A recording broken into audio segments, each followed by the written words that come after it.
Hello dear viewers, a very warm welcome to our channel. In this video we are going to have a look at how to inspect starter motor armature. In order to do this test, select resistance value on your multimeter.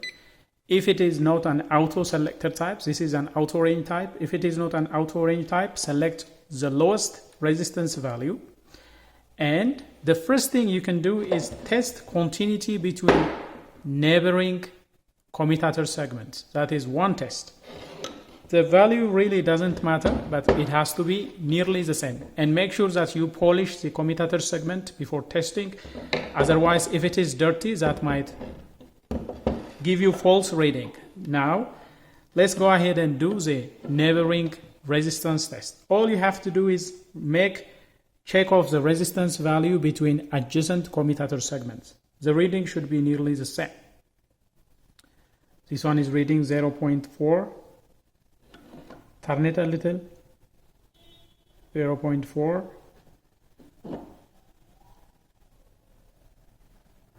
0.4 again. 0.4. 0.5.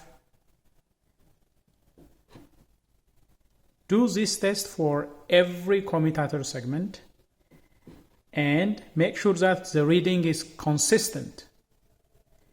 If you find a sudden drop in resistance, for example, this one is reading 0.4, if it is dropping suddenly from 0.4 to 0, that indicates a shorted circuit. If it increases dramatically, that will indicate an open circuit. For example, if it increases to a very high resistance value, that indicates open circuit.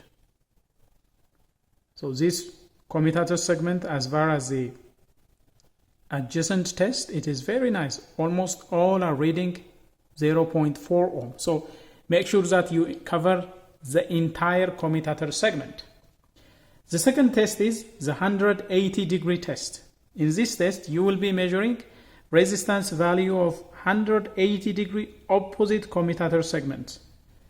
The value is not that much of a concern, but you should be finding nearly consistent reading as well.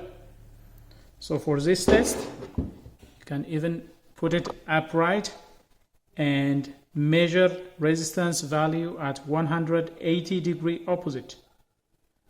0.4 again. No, you don't expect much variation because this is a very short, thick conductor. So this is the other test that you can perform. Make sure that you measure the resistance value of the commutator segments at 180 degrees apart. That is the second part of the test. Measure it like so. And finally, make sure that this winding is prevented from contacting the iron core. Measure resistance between the iron core and the commutator segment. This will have no continuity. If it has continuity, it means the winding has shorted to the body of the commutators, to the body of the armature. So this is how you can perform simple inspection of your starter motor armature.